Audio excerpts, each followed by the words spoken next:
Tim, thank Buddy. you for being here with us on the Spirit Farm podcast. Great to have you. Glad to be with you, Caleb. Man, this is amazing seeing you now. You're like interviewing your father here, or at least one of his friends, but I've known this guy a long time. I know. I have known you a long time. So one of the things I want to talk to you about is just how you have done what you have done for such a long period of time. We'll get to that. Mm-hmm. But first, your books. I was doing research. Mm-hmm. How many books have you written? Well, my English teacher in high school and college would not believe I'd written a paragraph that got published, but it's 15. 15 Yeah, books. 15 books. Hard to believe because honestly, I struggle. I had ADHD, I was dyslexic, and Really? I struggled in spelling and all that stuff. But God says, and I stutter some too. I struggle with that. And he says, I'm going to make you a speaker and a writer. Oh, man. So So when did you know that you had ADHD, or when did you know that you had dyslexia, and how was that impacting you as a kid? Well, it was more, it impacted me as a kid, really in school in grades, but they didn't even know how to identify these when I was a kid. That's how old I am. So it's just like, this is a So problem. basically, child. they would say, Kimmel, sit down, shut up, and focus. And I'd do my best. Yeah. But where the dyslexia was a problem was in math, and primarily, and by the way, you have extreme cases, and they would have spotted that. Yeah. And I was more that mild case where, for instance, let's say I'm doing the math, and back then they didn't give you credit for how far you got. It's just the bottom line. Is it right or wrong? Gotcha. And so I would know, and I would say, I think 7, but I'd write a 9, or I think it's a 3, and I'd write an 8, that kind of stuff. Gotcha. So that would mess me up there. But so I didn't get good grades in math and in spelling, but I figured it out, and I spell pretty well now. Yeah. So then at what point did you know, that you mentioned that you wanted to be a speaker. When did that happen, the speaking and the writing, to overcome kind of those setbacks at a younger age and to just go headlong into those challenges? Well, when my wife and I got married, we went on our honeymoon to Dallas Seminary. Basically, we got married on a Saturday night. We drove went to on the seminary. East Coast, drove to Dallas, and a week way. later I was in school. And but while I was there, I always felt that one of the mistakes that you can make if you're studying in ministry in grad school is not having an active ministry while you're there. Yeah. Everybody thinks, well, I'm working so hard. Well, no, have one. And I work with Young Life, and you're very familiar with that. Yeah. Your dad is. And so I started working with Young Life, and that's where I started speaking to kids. And by the way, my first outing as a speaker was awful. Because I think I was trying so much to be somebody else. And then when I realized, and that person was the guy leading the thing, and he sat me down. He's a good friend of mine, and he just said, "Tim, be you." And so that came. Then I was in youth ministry, and a lot of times I think people start to recognize what the Holy Spirit is trying to make obvious in our lives. And I just kept getting invited by friends. Hey, can you speak at my weekend retreat or my ski camp or summer camp? And I would do that. Yeah.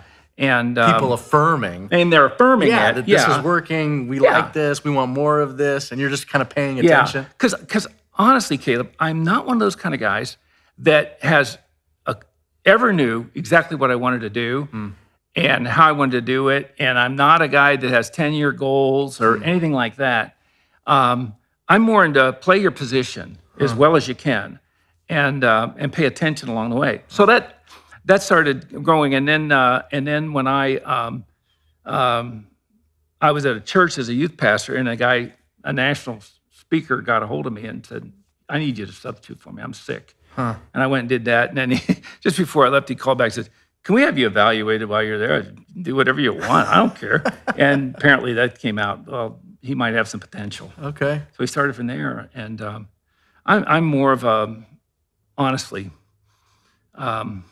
just try to do your best. I don't buy this thing where find out what you love the most and do it. Because if we give that advice to most kids, they want to live in their parents' basement till they're 40, wearing their Star Wars pajamas, playing video games. Say, no, the world's not going to pay you to do that. Right. A few people now making money, but Couple, the most of them no. are going to struggle. Yeah, so did that, and then it just kept working my way through that, and just God kept affirming it, and affirming it, and affirming So most people, when they go to seminary, that path, the traditional path is you're going to be in a church somewhere. Right. Whatever your denomination is, whatever this goes, whatever town, whatever. But you built your own thing that's focused on parenting. Right. And how did you know, or how did you decide to do that, and when? Well, it is true that when you go to seminary, you're assuming you're going to be a pastor of a church. Apparently, Caleb, God doesn't trust me with a church much longer than a weekend. And so we'll keep you here for a Sunday.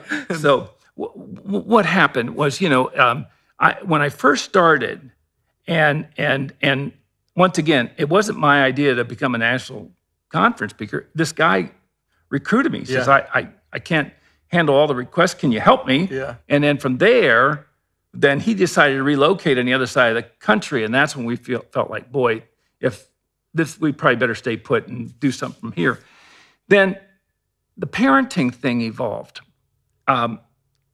You'd work with kids, teenagers, and so often I think, if I could just spend some time with their mom and dad. I know these parents deeply love these kids. I don't question that at all. But I think some of the what do you call it? The popular opinion among the evangelical movement when it came to parenting, I felt was flawed. They'd bought into it because you trust the people that are leading you, but it was actually creating more trouble for them than they needed. And so, is there an example that comes to mind when you think about that? Oh, yeah. When you look back and you see kind of the methodologies that people were just kind of defaulting into that you wanted to do something about? The two big ones, Caleb, were I saw a lot of fear-based parenting going on, basically because there was this mindset of us against the world, us against evil, and the world is so... the culture is so antagonistic to our belief system, and it's so hostile. By the way, it is. It's always been that. Yeah. And so there was, but to compensate for that, I was seeing more cloistering, isolation, creating a spiritual parallel universe. Yeah. And I thought they're not gonna like the result of that, and they're going to put a lot of time and money and tears into it, and they're not going to like the result. That was one. The other one was the standard one that I think was prevailing narrative of the evangelical movement for most of the 20th century, and that's performance. That basically, if we jump through the right biblical and spiritual hoops, He's going to love us. He's going to be pleased with us, and He's going to maybe even love us more. But if we don't, He's going to pull away. He's going to love us less. And I said, man, that is not in the Bible. That's like a Santa Claus theology. Yeah, that's not even remotely good close list, to the bad list. Yeah, that's not remotely close to the gospel. But that was a prevailing thing. Totally. And so it leads to legalism and performance. And so here's parents, and they're unwittingly following their kids around with a spiritual report card. And like I say, I don't question one bit that they deeply love these kids. Sure. But they thought this is the right thing to do. Well, your kids are going to make one of two grades. They're either going to make A's or F's. But many of these kids making A's on that spiritual report card, it's not because that's where their heart is, that they're people pleasers. They don't want to let their mom and daddy down. They're performing. They're exactly. operating in fear now too. Exactly. And when the other kids figure out, no matter what I do, it's never going to be enough. So this game is fixed. And I think I'm just going to go the other way. And while I'm at it, I'm going to stick my finger in mom and dad's eye because I can. And they rebel or whatever. And this doesn't need to be done. Yeah. There's a way around this. And that kind of led us on a journey. So, but the other thing too is we had a very deliberate decision we had to make early on whether we were going to, as a ministry, build part of our arm around the whole marriage thing. And but back then, I thought, there's so many good voices out there on marriage. Nobody wants to talk about parenting. It's the hardest sell. Even getting people to come to an event on parenting, it's hard because either the kids are young and they're doing great, so the parents say, I don't need this, or they've grown up and they're teenagers and they've lost their way, and the parents say it's too late. And so anyway, but God has blessed that too. Yeah. And then what we did is we just became part of the speaker team for Family Life, marriage ministry in Arkansas, and Dennis Rainey. Maybe you heard of Dennis Rainey and those guys in Family Life. And we said, we'll help them get their message out. But, that's how it started. Yeah, so we focused in on parenting and family. And along the way, we've also weighed in quite a bit on marriage and grandparenting. Sure. Yeah. So one of your websites is grace-based parenting, right? And that's a theme, that's a book. That's where you're leaning. That's kind of what you're describing. How would you define that? When you're kind of interacting with families for the first time, or when you're laying that out for people, how do you talk about it? I can define grace-based parenting in one sentence. Yeah. It's treating your kids the way God treats you. Now, that's great if you know how God treats you. Yeah. But see, some people, once again, were on this performance thing thinking, now, if, so we have to help clarify that. And, but this actually evolved too. From us, my wife and I came from, a family, we were in church all the time. And my wife came from a family that they never went to church. And she came to Christ as a teenager. Yeah. And we fell in love. And so a lot of these things didn't even record with her as far as the fear and all that stuff. But then we found out we were going to have our first baby. And that's when we thought, man, Lord, never done this before. And we don't want to mess this up too badly. And that's when we started, doing what I think a lot of young Christian parents do. And, we read the popular Christian books out there.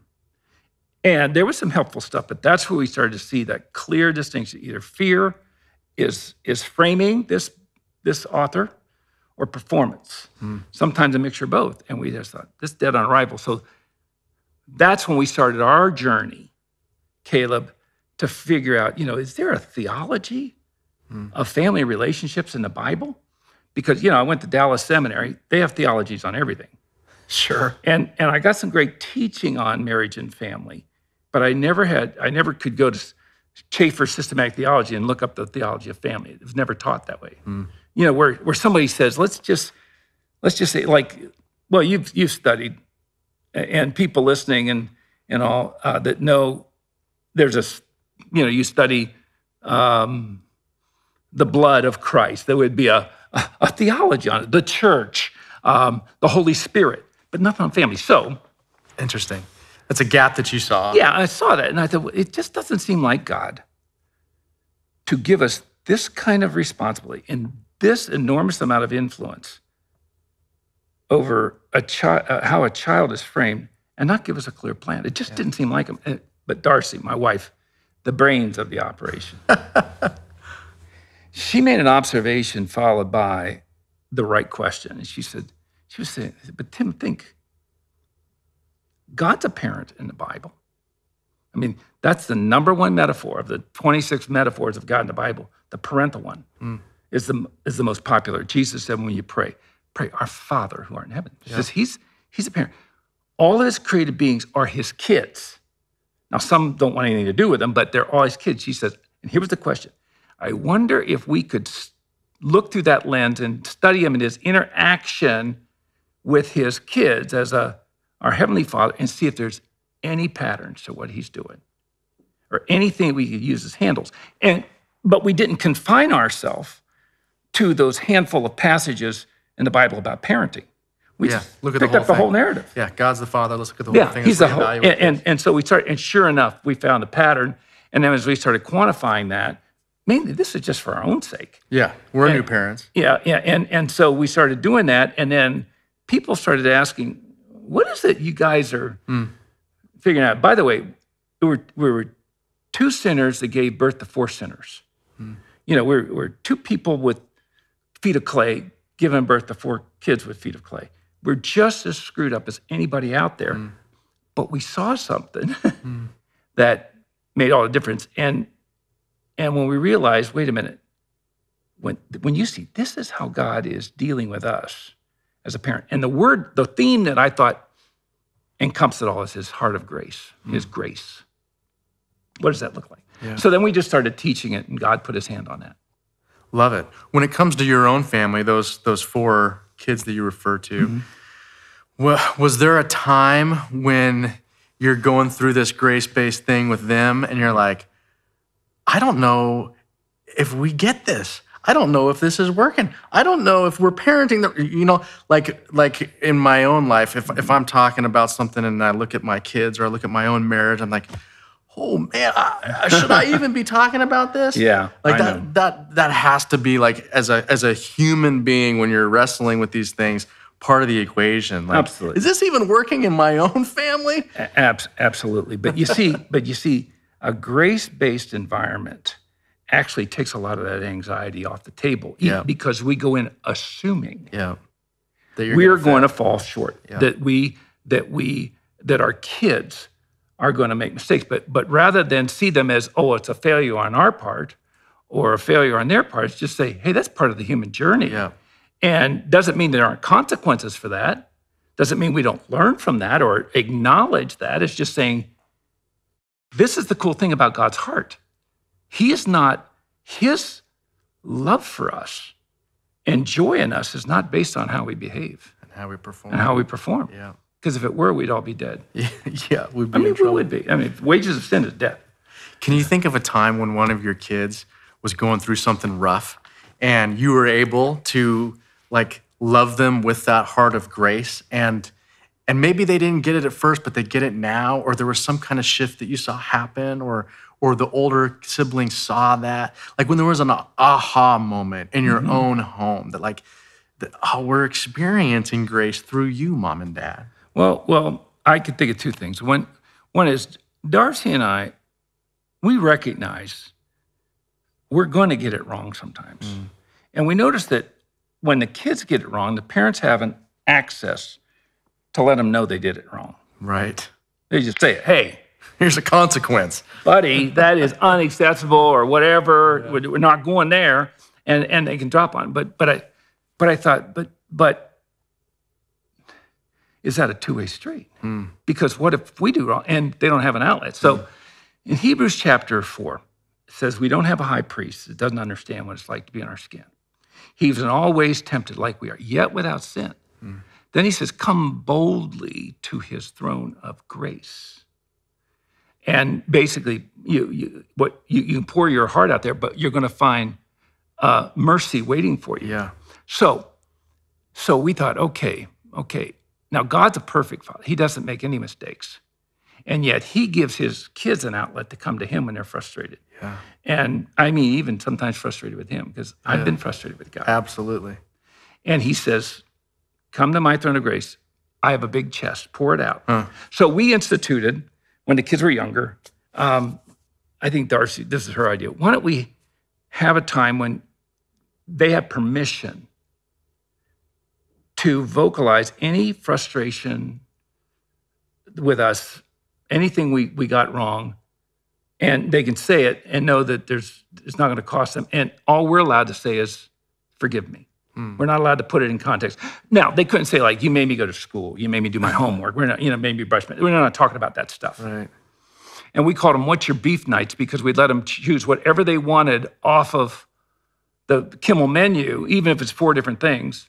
And we get, one wants pizza and one wants, Mexican food, whatever we do with that. And then they could go around and say anything we'd done. And we just asked for forgiveness. Now, because we knew that we'll get it wrong. And we didn't want bitterness building up. Sure.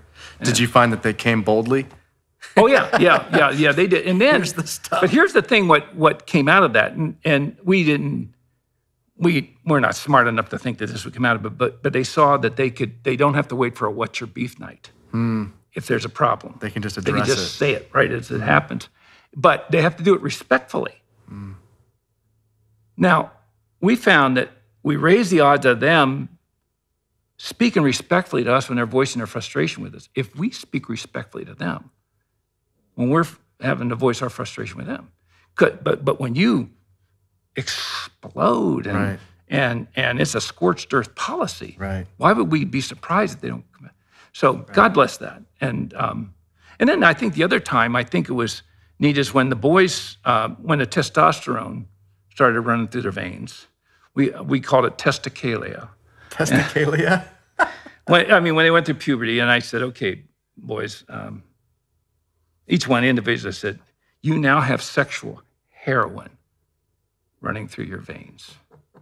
I mean, this stuff is potent. And you're going to be seeing girls through a very different lens. Use all kinds of thoughts.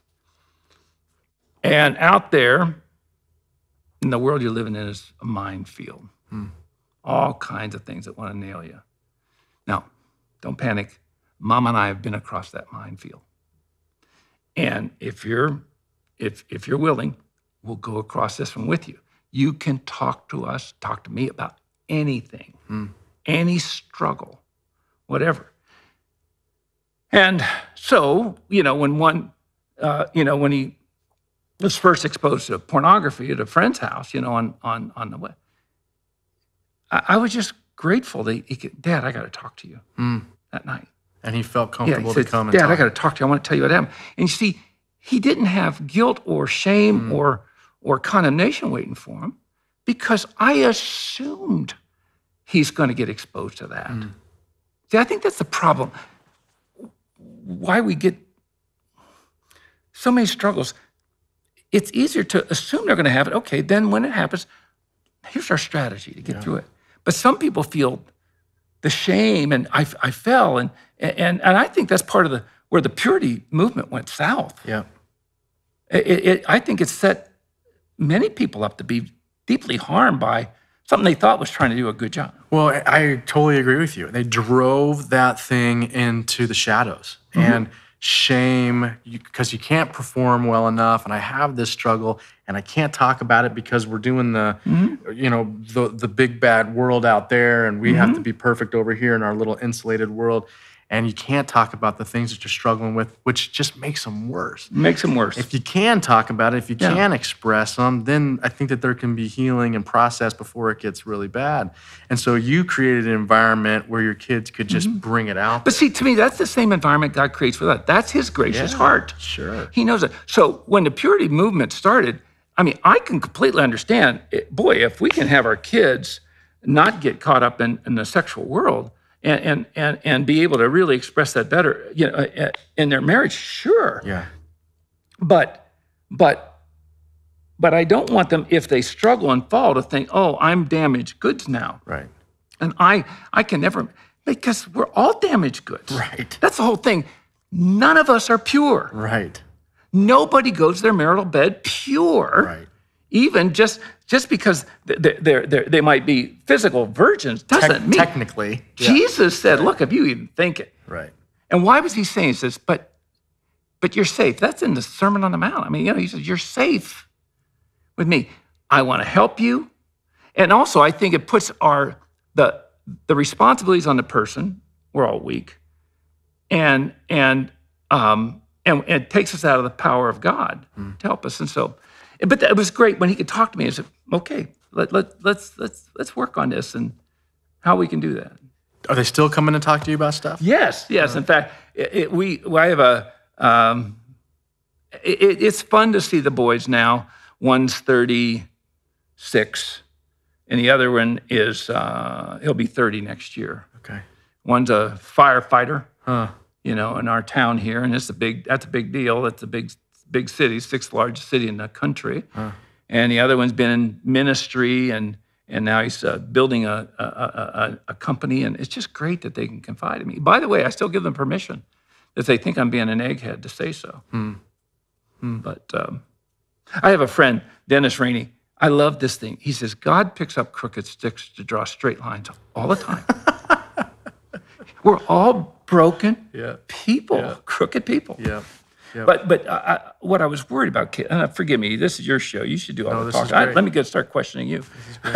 What I think we unwittingly do in our Christian life is we create standards that we set as the benchmarks of godliness and devotion, and that none of us can hit on our own power. Right.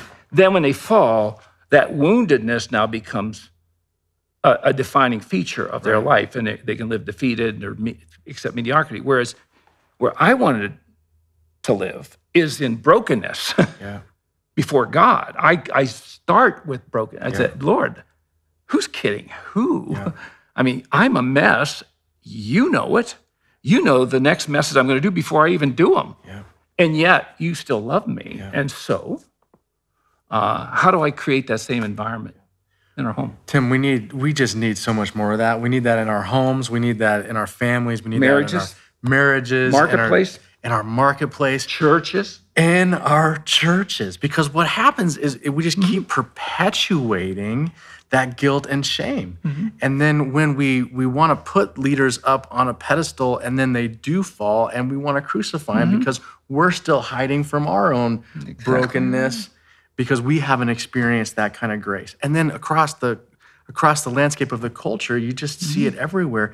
People's pasts of 20, 30, 40 years are being brought up, coming back to haunt them. There's no forgiveness. There's no forgiveness. There's no God of the second chance, God of the clean slate, God of the new day. Well, that's with him, but not with each other. And come on. And we're all just faking it. Yeah. Everyone's crooked. Yeah. And you see, we all believe in accountability. We all believe, look, when we're in the ministry, we need to fall in the area code of what we teach. Yeah.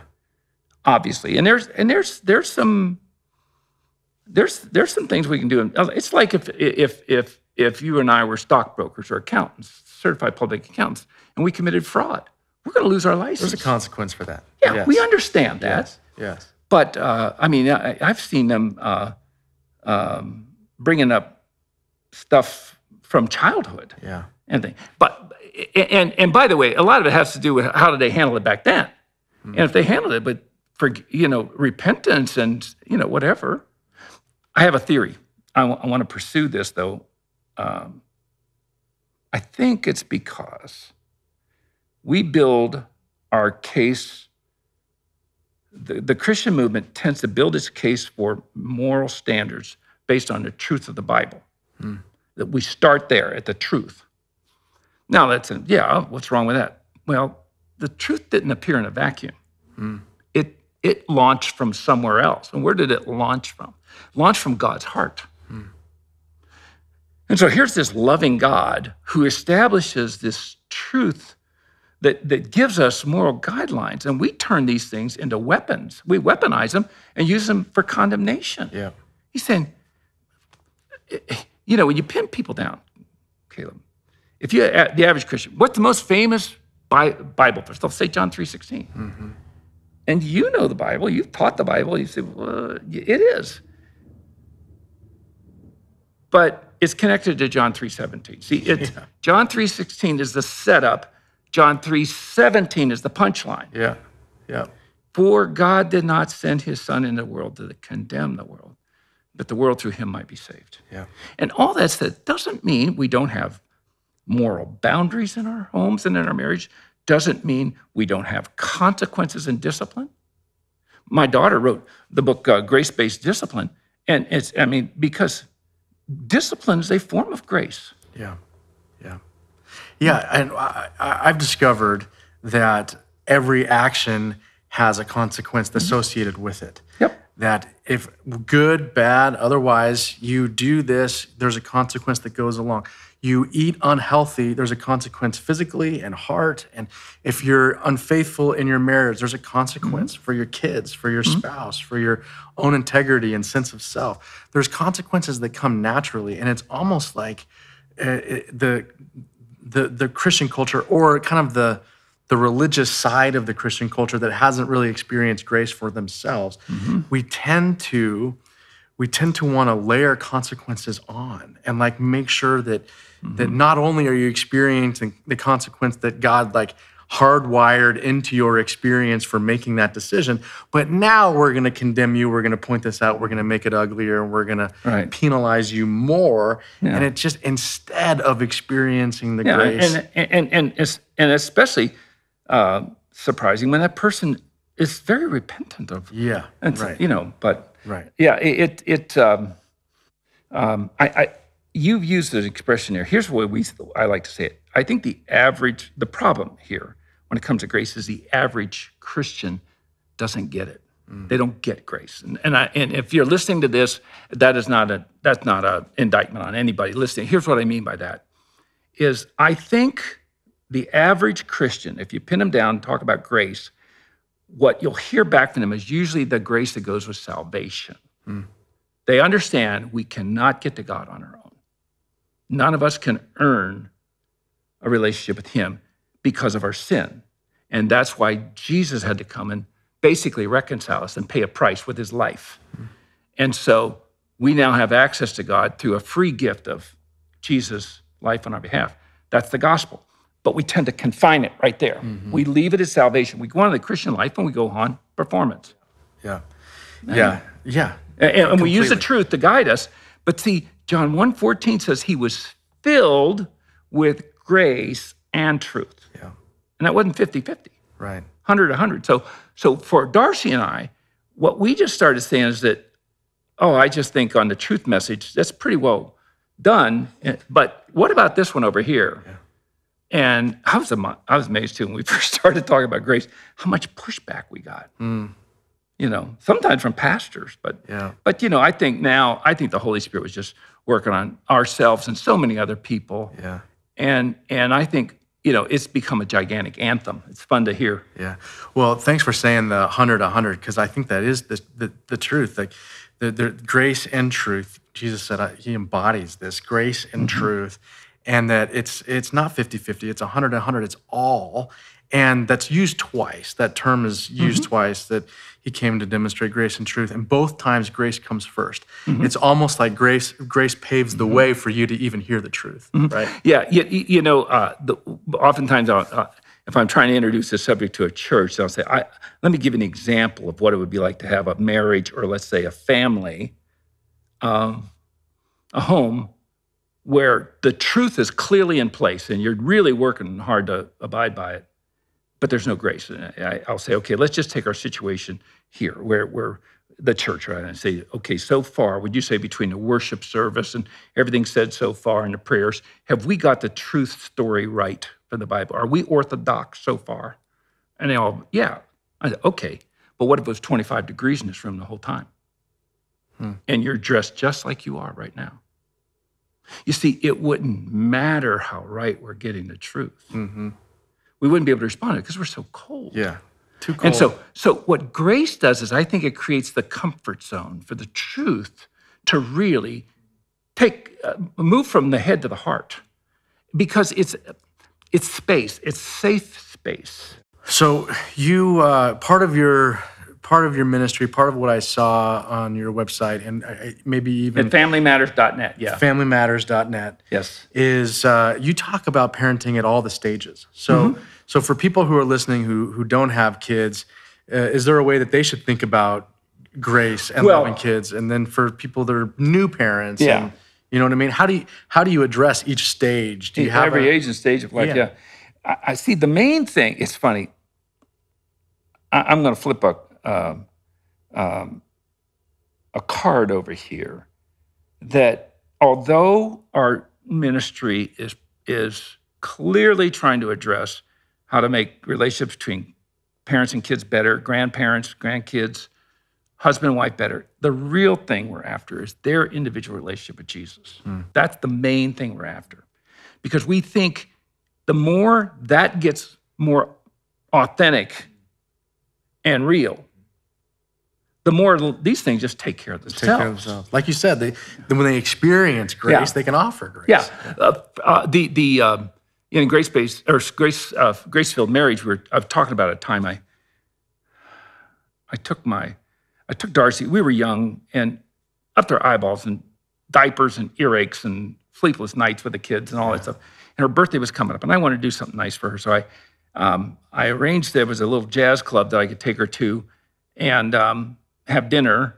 And I'd gotten her a new watch. And I went over early and I had it wrapped up where I bought it. And they had a little card in there. So I went over and asked the maitre d' and I put the money on it. Could you deliver this when we order our dessert tonight? We'll be here. It's her birthday coming. And I'd written a little note on it. Well, so they brought it. But when she read the note, I could just tell something didn't hit well with her. And of course, I'm ADHD. I don't know what I wrote that afternoon. I had no clue. I said, did I say something wrong? And she wanted to kind of move on to the gift. And finally, here's what I wrote. I said, "You're my reason for living. Happy birthday." Now, I didn't come up. I'd heard that somewhere. It sounded like it was romantic and nice. I don't know. And she said, "I don't want to be your reason for living. I cannot handle that kind of pressure. Yeah, don't put that on me. I will let you down." And I'm thinking, what? I'm trying to do something nice here. And then she goes theological on me and says, "There's only one person can be your reason for living, Tim. It's Jesus. I mean, he can do that. I can't." And I thought, oh man, we're going to have a big theological debate here. And then just we started this, the guy had been tipped off the jazz thing. He came over and sang a little ballad to her. Meanwhile, I'm sitting there being quiet, waiting this thing through. And God just says, she is so absolutely right. And here's what as we share about this in the book, here's what came out of this. Look, the folks listening and watching us, let's say you love God, you love Jesus, and you love your kids, and you want to take your love for God and pour it out on your kids. Love for God, pour it out on your spouse. That sounds like a great idea, but it's not a good idea. And here's the way I like to say it. It's not my love for God I want to pour out on my wife and kids. It's God's love for me that I want. Because, see, my love it's limited. It's got all the hang-ups and folly of Tim Kimmel attached to it. Yeah. But that assumes relationship with him. Right. So if he's coming through, anyway. So how do you nurture that for you? When you're giving out all the time and you're traveling and speaking and cranking out books and helping people with their families and marriages, how do you nurture that sense of God's love for you? How do you stay charged up and feeling that and connected? Well, I'm going to sound legalistic here, but the same things the pastor's been telling us for years. If you're depending on the pre-digested stuff that you're getting from the pastor on Sunday or from Caleb in his podcast, you're going to have trouble. You got to go yourself to the Word. He's got to see. I find it. I want to have a heart connection with God through His Word, because that's where He visits with me. And I was hit and miss. I mean, you're in ministry and you're studying the Bible all the time to share it with somebody else, but that doesn't necessarily mean you're in it for yourself. Right. And you're in Him.